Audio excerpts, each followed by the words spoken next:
Welcome back to the Women's Direction. My name is Mackenzie and this is How to Make a Movie.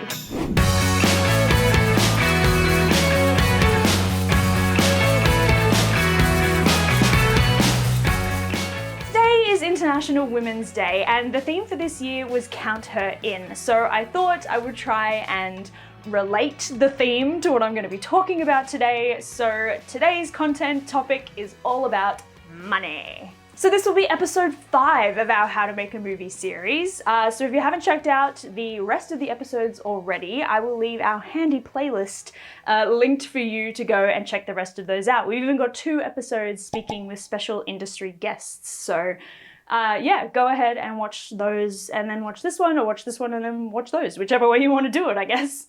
But yes, today we are going to be talking about money and more specifically film financing and budgets. So first things first, how much does a film even cost to make? Price is something that varies greatly depending on the locations, the equipment, the amount of crew and cast that you have, and post-production elements you need like visual effects, and can span between a couple $1,000s to the hundreds of millions. Ben-Hur, a pretty famous film from old Hollywood, is kind of known for being one of the most expensive films at the time, as its budget just kept growing exponentially during production. And it's actually become a bit of a joke within the industry, and where the expression "bigger than Ben-Hur" came from. As our ability to create bigger and more elaborate stories has continued to grow, along with the introduction of some pretty innovative technology, film budgets have also inevitably grown. The most expensive movie ever made as of right now is Star Wars: The Force Awakens, which had a staggering $447 million budget. It's safe to say if you're just starting out in the industry, your film's budget won't be anywhere near that number, but the amount of money spent on a film doesn't necessarily guarantee its success. Some really popular films have been made on shoestring budgets. The first Paranormal Activity, for example, was made for around $15,000. And a smaller budget can force filmmakers to get a little bit more creative with the storytelling and, in some cases, result in a more engaging film in the end. For your first film, you may be able to self-finance it, but more likely than not, you'll need to find funding from somewhere. A little bit more on that later. To apply for funding, and even if you're self-funding, honestly, you need to have a pretty good grasp on just how much your film is going to cost to make, and for that, you need a budget. There's actually some really great free resources out there online that talk through how to put together a film budget. I'll link some of the best ones in the description box below, but now I'm going to take you through a quick step-by-step summary of how to put together your very first film budget. Obviously, before you can create a budget, you're going to need a finished film script, or at least one that is as close to finish as it can possibly be. If your script is still a work in progress, it might be an idea to focus on finishing that first. We do have a video with some script writing tips if you need a little bit of inspiration. But onto the budget. Step 1, create a breakdown. A script breakdown is essentially a document or series of documents that lists out all of the elements you will need to make your movie. You'll need to go through the entire script and break it down into categories, so locations, characters, props, costumes, etc. Put it together on a breakdown sheet. I would create separate ones for each category, but that's just how I would do it, and take stock of everything. This can also be a really great step to do whilst you're writing your script as well, because it can show you pretty clearly whether your film is becoming a little bit too difficult to make. Some script writing programs, like Celtex, for example, which is the one that I use, actually come with a feature embedded in the software. So it'll go through your script and find all of those elements and basically create the breakdown sheets for you so you don't have to do it manually, which is pretty handy. Step 2, create the schedule. Now it is time to see how long your film is going to take to shoot. This will help you indicate how many days your crew and cast will need to be on set, and how many days you might have to pay location permit fees or equipment hire fees and things like that. The Filmmaker Tools article I've linked below indicates that you can shoot approximately 4 to 6 pages of script per day. So, for example, if your script is 40 pages long, it will take approximately 6 to 10 days to shoot the entire film. However, if you have elaborate stunts or a complicated camera setup planned, I would allocate a little bit of extra time for those things onto your schedule. I would caution first-time filmmakers away from doing sort of elaborate action setups, particularly if you've never done something like that before, just because it can add a lot of time onto your film shoot, and you may not necessarily have the finances to do that, but just something to sort of keep in mind. Step 3, add everything. Now it's time to bury deep into the necessities of what you truly, actually, totally need to make this film. Which crew members, gaffers, PAs, ACs need to be on set for the film to function, and how much are they going to charge? How much will it cost to feed everybody? And please do not skimp on that. How much will it cost to use locations? How much is it going to cost to source props and costumes? And also don't forget to include your post-production costs in here as well. If your film has visual effects requirements, you need to put that cost here too, along with any editing or sound recording costs. If your film is going to have original music, how much will it cost to pay a composer? And then also musicians recording the music as well. There's actually quite a bit that goes into filmmaking when you break it all down like this, hey? It's important that even if you think you might be able to get some of these aspects for free or for a good deal, that you include their full cost in your budget. It is always better to spend less than to spend more. If you're after a bit of a guideline for how much you should be paying your crew, often rates are available with the unions for that specific department, or here in Australia, they're actually under FairWork, under the Broadcasting, Recorded Entertainment and Cinemas Award. All right, step 4, fill in your top sheet. Now it is time to construct your budget, and you can just use an Excel spreadsheet for this, but if you do have budgeting software, obviously use that here too. It's probably worth noting that for smaller projects, an Excel spreadsheet is going to be fine. You don't need to fork out the cash for a fancy budgeting software just yet. A top sheet is kind of like the bird's eye view of your film's budget and will give investors a quick look at whether they want to fund your project or not. So it's a pretty important document. In the top section, you're going to want to put some details about the production, namely the project's title, the date the budget was created, the director's name, the producer's name, locations, how long the film is going to take to shoot, things like that. In the section below that, we're going to put the above the line costs. The way I view above the line costs is sort of the unwavering costs of a production. Like, you literally cannot make the movie without paying these costs. It often includes fees for the main cast and the director and even a producer.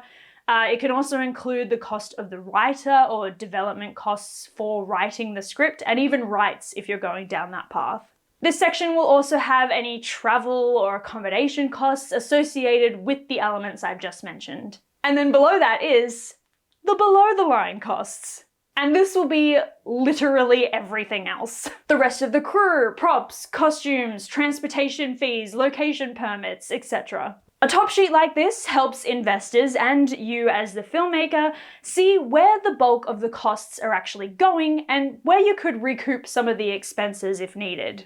Other costs you may not have thought about include marketing and distribution costs, but you may not necessarily be thinking about this at this stage, and it's okay if you don't include them. What you could maybe include here, particularly as a first-time filmmaker, are any film festival entry fees that you might already know that you want to enter, but, you know, it's not a big deal. You might want to just focus on getting a finished film first before you go down that road.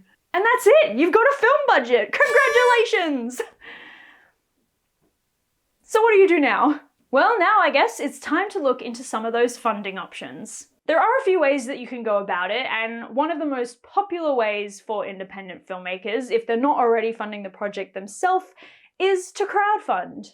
There are pros and cons to going down this route, and we have spoken a little bit about them on our written blog before and in our episode with special guest Koura from the Filmmaking Actually podcast.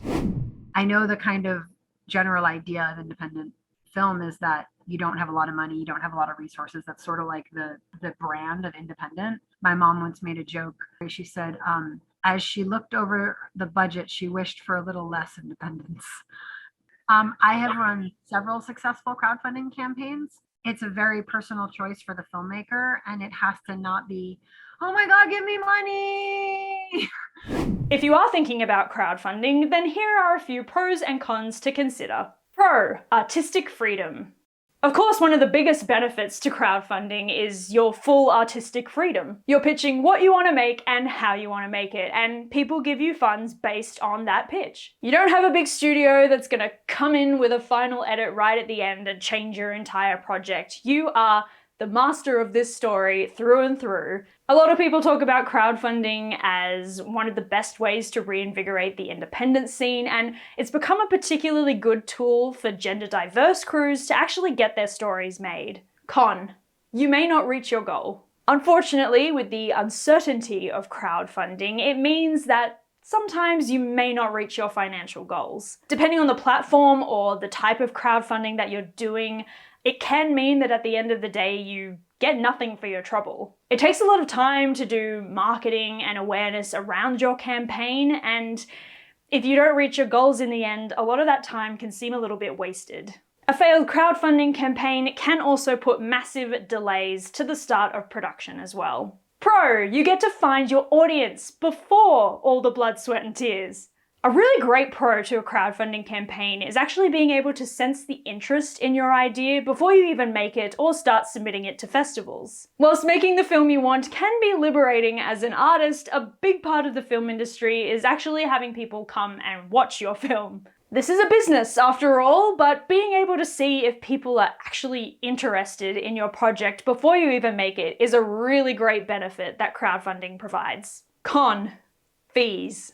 Unfortunately, crowdfunding websites have fees. They may not be as horrific as bank loan fees, and they don't come with interest, but they will take a percentage of your potential income. Each service seems to have a different amount that they charge, from a flat fee just for using their service to a percentage of donations or total amount raised, or sometimes even both. Definitely something to keep in mind when setting that target goal for your campaign. Pro: no competing for limited funding initiatives.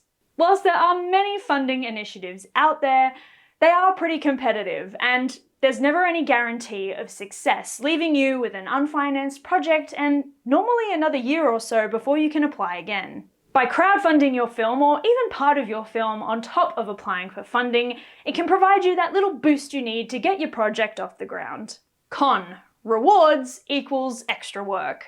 Often with a tier-based crowdfunding system, the assumption is that if you donate more, you receive more. Adding a name to your film's credits or sending them the finished film before anyone else are really easy rewards to have. But if you really want to intrigue your audience into spending those big bucks, you may need to consider creating extra things like merchandise or exclusive content, and that can take even more time and effort on top of just making your film. It can be worth it for many of the pro reasons I've already mentioned, but just be prepared that you may need to spend that little bit of extra time, effort, and even a little bit more cost in order to get the donations that you need. So what else can you do to find film funding? Well, for us Aussies, Screen Australia in particular is a pretty good place to go and find some funding. They have a few programs, including the Feature Production and Enhancement Fund, which offers 65% of a film's budget if that film is a feature and intended for theatrical release. Plus, they run a program called the Story Development Generate Fund, which is a development funding support program for emerging screen practitioners to create lower budget drama, episodic, and feature film projects.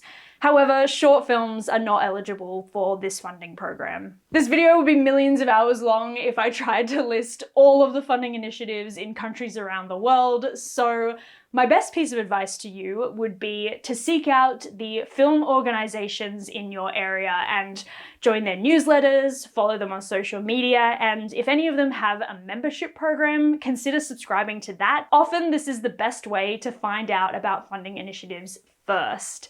And some of them can apply for specifically development funding, other things will be for scripts that are ready to go, and some will be film finishing funds as well if you just need to get your film over that last line of post-production. So definitely do your own research because there are heaps of initiatives out there. Also look into your local film festivals because sometimes they run funding initiatives for new filmmakers as well. Well, I hope this has given you a bit of an insight for what you need to do to fund your short film. All the articles, funding initiatives, programs, videos, anything, everything that I've mentioned in this video will be linked in the description box below if you want to go and have a look at anything that I've spoken about. Also, don't forget to check out the rest of the How to Make a Movie series, particularly our special guest episodes, as they have some really great advice for new filmmakers and people that are just starting out in the industry, so definitely go and check those 2 episodes out specifically. If you enjoyed this video, don't forget to give it a thumbs up and consider subscribing if you're after more filmmaking content in your YouTube feed. We release videos every single month. You can follow us on Instagram and TikTok at The Women's Direction and read more on our blog at thewomensdirection.com. Happy International Women's Day, and I will see you in the next video. Bye!